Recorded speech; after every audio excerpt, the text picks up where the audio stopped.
આપણે બનાવીશું સેવ ખમણી. તો ચલો આપણે એનું માપ જોઈ લઈશું. તો પહેલે આપણે ચણાની દાળ લઈશું. 1 કપ ચણાની દાળ, એને આપણે 2-3 પાણી સરસ ધોઈ લઈશું.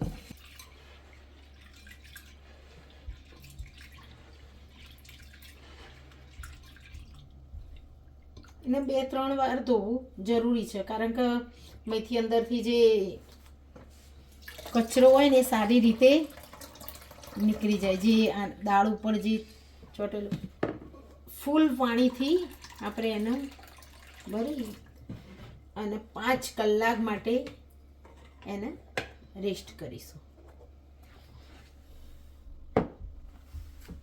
હેલો મિત્રો, જુઓ તો આપણે 5 કલાક દાળ પલાળી દીધી છે. તો દાળને આપણે આવી રીતે કરીએ છીએ તો જો 2 કટકા થઈ જાય છે. નખથી તોડીએ છીએ તો તૂટી જાય છે. તો હવે ચણાની દાળને આપણે એક પીસી લેવાની છે.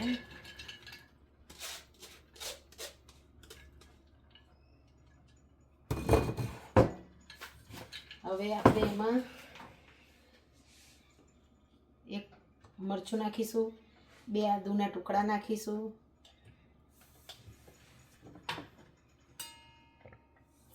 થોડી સી હલ્દી અને મીઠું સ્વાદ પ્રમાણે નાખી અને આપણે પીસી લઈશું.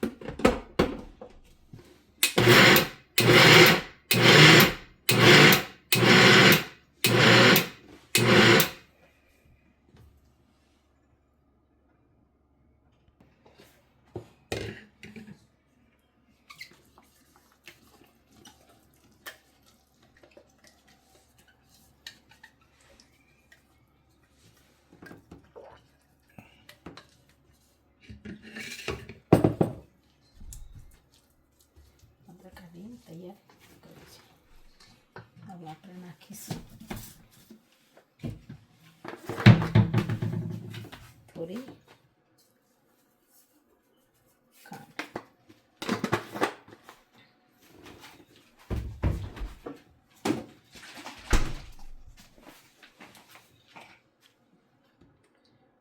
તો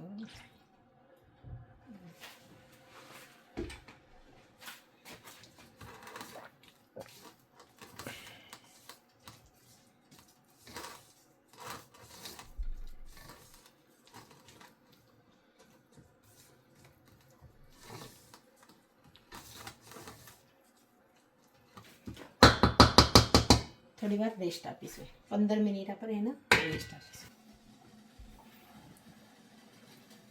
3-4 ટાટા સોડા મેં લઈ લીધા છે કે જે ખાવામાં આપણે યુઝ કરીએ ને, અને થોડું લીંબુ પાણી અંદર મેં એડ કર્યું છે કે જે સોડા એક્ટિવ થાય એના માટે.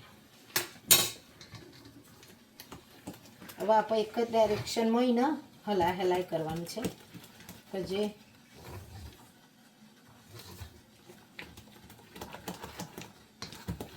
તમે જોઈ શકો છો કે એનો કલર ચેન્જ થઈ ગયો. સોડા નાખ્યા પછી બહુ રાહ જોવાની નહીં. ફટ દઈને ટ્રેમાં લઈને આપણે એને મૂકી દેવાનું છે. જુઓ કે મેં ડીશ તેલવાળી કરીને તૈયાર રાખી છે.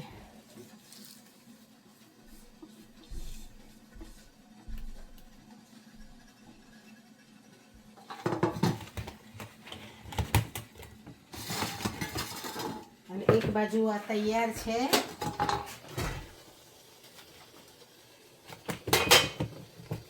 મારું પાણી ઉકળીને તૈયાર છે. તો આપણે એને સ્ટીમ કરવા મૂકી દઈશું 12 મિનિટ જેટલું. જોઈ શકો છો મિત્રો કે ક્વોન્ટિટીમાં ડબલ થઈ ગયું છે અને એકદમ ચડી થઈ ગયું છે. આપણે એને ચક્કુ નાખી અને ચેક કરી લઈ જાઓ, ક્લીન આવે છે. તો હવે એને આપણે નિકાલ લઈશું. હવે એને આપણે ઠંડુ થવા દઈશું.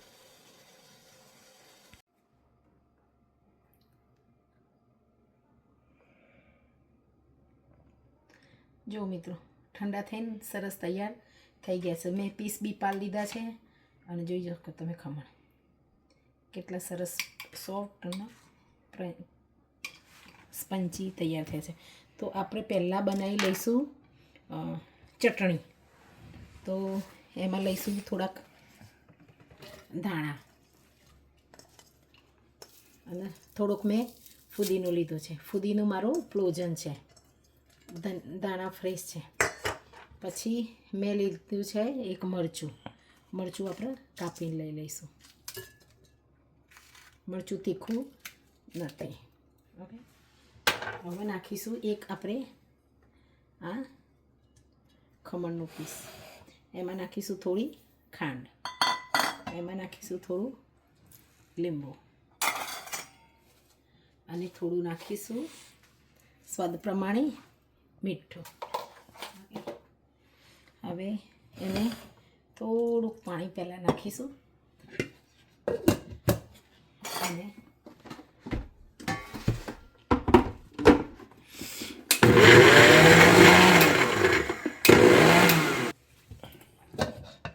જોઈ શકો છો ચટણી તૈયાર થઈ ગઈ છે.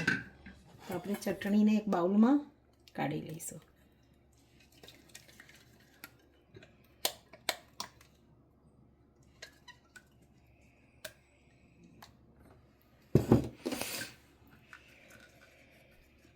ખમણી લેશું. આ મોટી જારી રહી એનાથી આપણે ખમણને ખમણી લઈશું.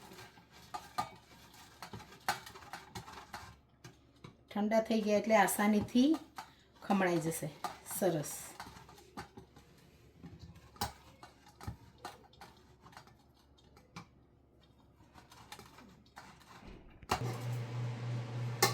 કાચ કેટલું સરસ છીણીને તૈયાર થઈ ગઈ છે, એકદમ ખીલી ખીલી.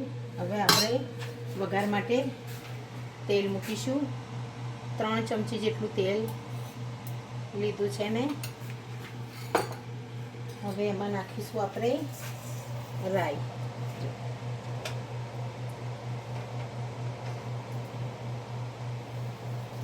સેવ ખમણીમાં રાઈનું પ્રમાણ વધારે જ હોય છે.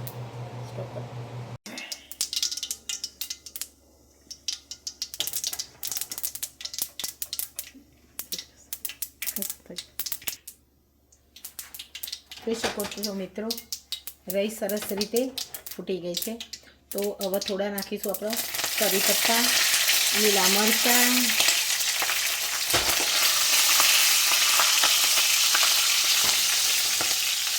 નાખીશું સૂકી દ્રાક્ષ, કાજુ,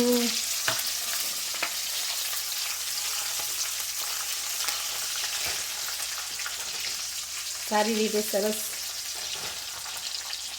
કાજુ નહીં થઈ જાય.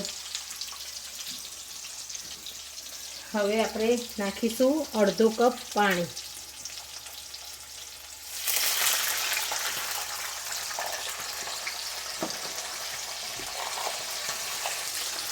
આપણે આટલું મીઠું નાખીશું. થઈ ગયું છે. હવે થોડુંક હજુ આપણે એને ઉકળવા દઈશું. મેં થોડું ગેસ ફાસ્ટ કર્યો છે એને.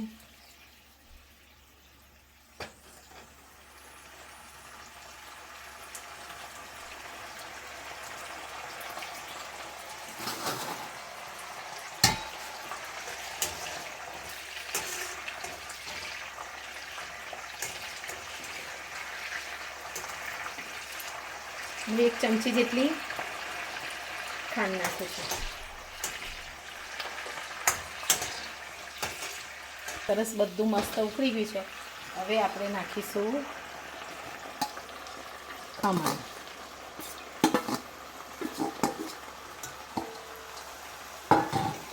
હું ગેસ બંધ કરી રહી છું.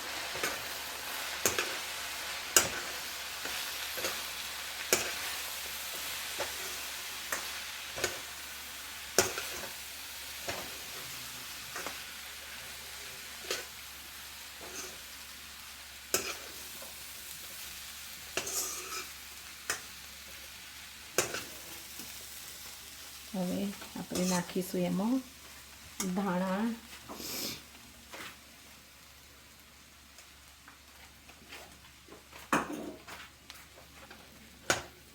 જોઈ શકો છો કે આપણી ખમણી બનીને તૈયાર થઈ ગઈ છે.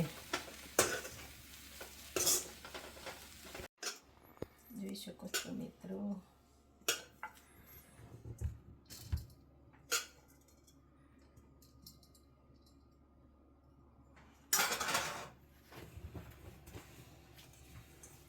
આપણે નાખી હાઈ બસ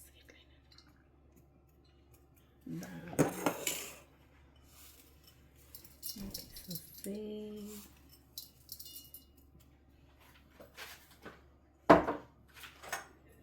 નાખીશું કાજુ.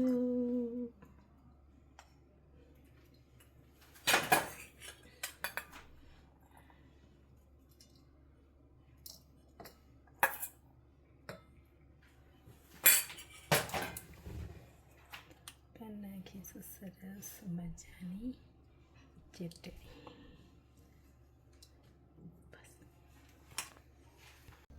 ચલો હવે આપણે ટેસ્ટ કરી લઈશું.